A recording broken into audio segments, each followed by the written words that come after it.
Hola, amics i amigues. Els xiquets i xiquetes de segon de primària del Col·legi Nostra Senyora de Fàtima de Sueca anem a fer un conte molt especial on veurem com un xicotet detall pot millorar les nostres vides. Aquest conte està basat en el llibre Gràcies, història d'un veïnat, escrit i il·lustrat per Rocío Bonilla i que els nostres mestres Maria Rosado i Carlos Bisquert ens han preparat amb molta il·lusió. Tracta d'uns animals que viuen tots al mateix carrer i que no es relacionen entre ells per raons diverses, fins i tot absurdes, prejudicis, desconeixement, desconfiança i por. No entenc res més, esperem que els agrade. I sense més preàmbuls, amb tots vostès, el conte. Gràcies, història d'un veïnat!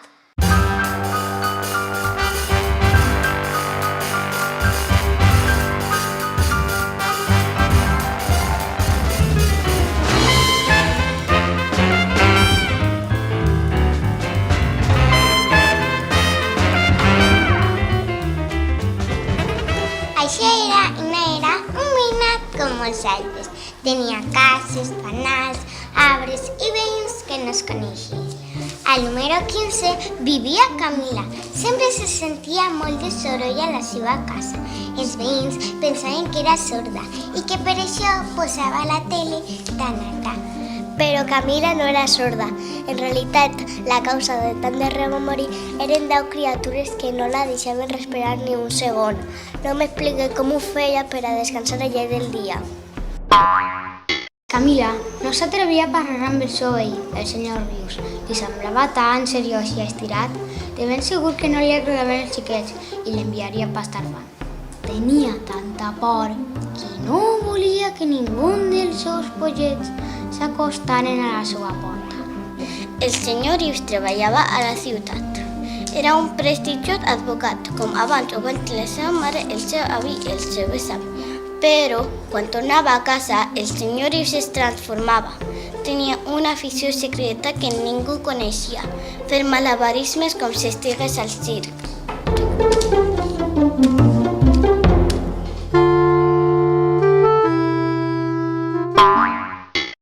Tant de bo tingués públic, es lamentava, però els seus veïns eren una gallina sorda com una tàpia i un drac enorme sense gens sentit de l'humor.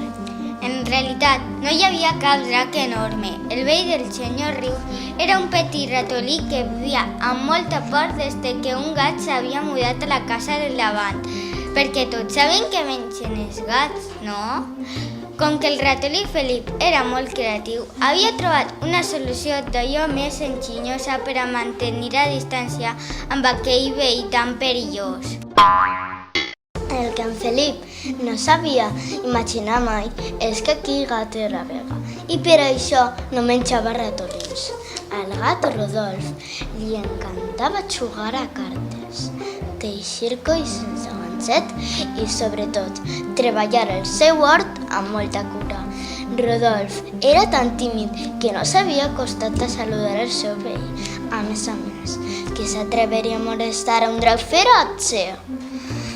A l'altre cantó vivia Matilde, una científica brillant que treballava tot el dia al seu garatge, construint i altres invents meravellosos. Matilde només parlava amb els seus robots perquè no tenia ningú amb qui xerrar. A la casa del costat no hi devia viure ningú perquè sempre estava tancada.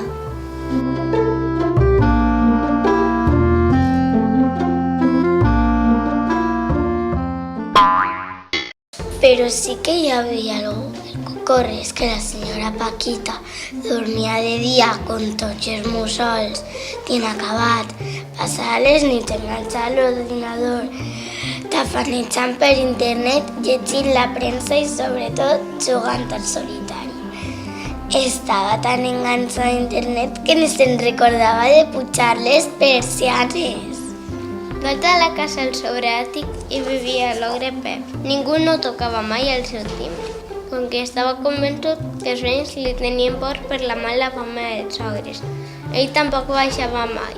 Passava a ser sol, pensant que mai trobaria un amic o amiga amb qui xocar o llegir.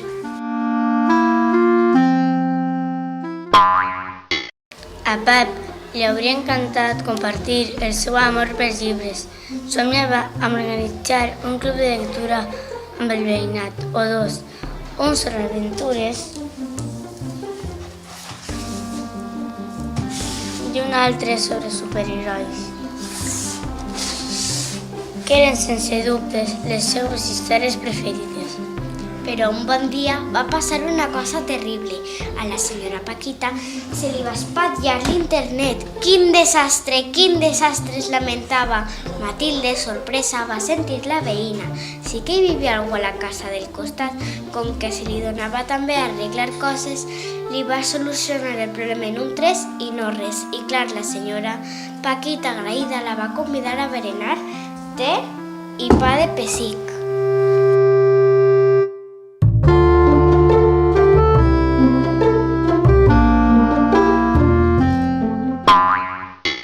Com que li faltava un ou per fer el pa de pessic, va tocar al timbre del seu veí per primera vegada.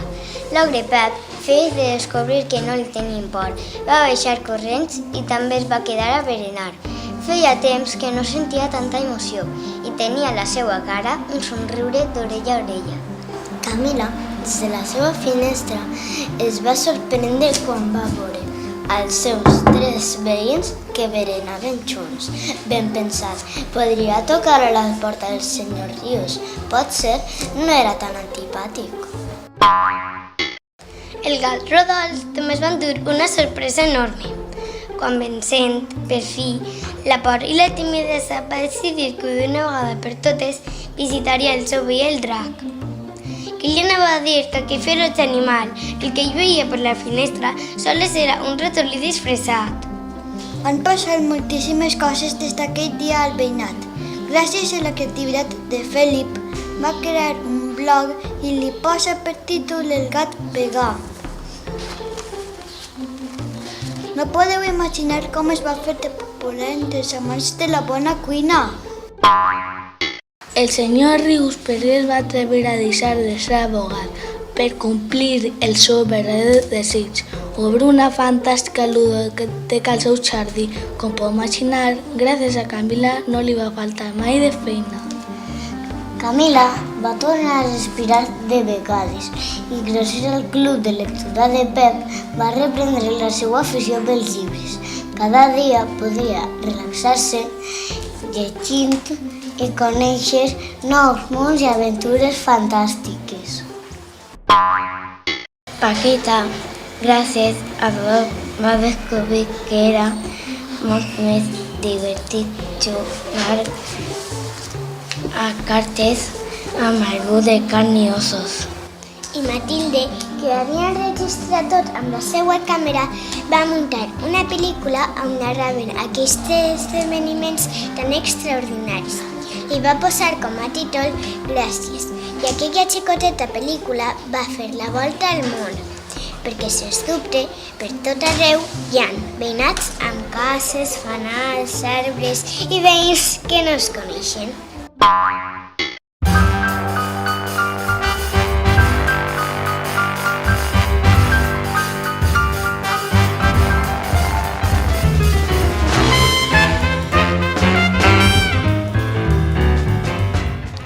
Esperem que aquest contaconte els hagi agradat. Nosaltres l'hem preparat amb molta il·lusió i amor. Fins sempre, amics!